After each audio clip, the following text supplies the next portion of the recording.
Les travailleurs payés au salaire minimum auront un peu de répit dès demain en Atlantique. Au Nouveau-Brunswick, ils gagneront 25 cents de plus l'heure. Le salaire minimum sera donc de 11,50 $.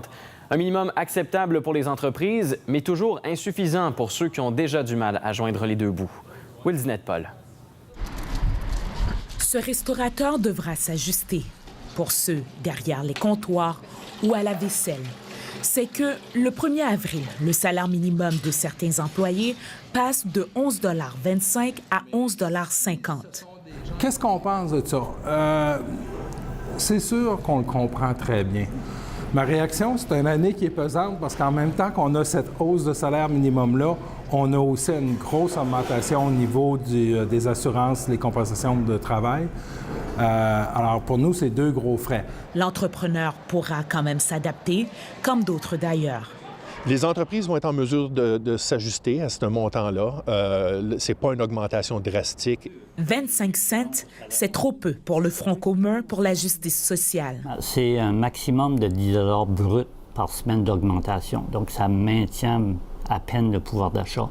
Selon lui, avec ce salaire, difficile de rejoindre les deux bouts. Avec un salaire minimum aussi bas, on ne donne pas la possibilité aux gens et aux familles d'avoir une vie confortable parce que leurs dépenses est beaucoup plus que ce qu'ils reçoivent en salaire minimum. Une réaction partagée par des citoyens.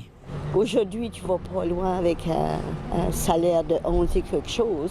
Je suis juste à temps partiel, ça fait que ça va pas faire une grande différence plus que ça, là. Je pense qu'il y aura une petite augmentation qui sera, je pense, mieux pour eux.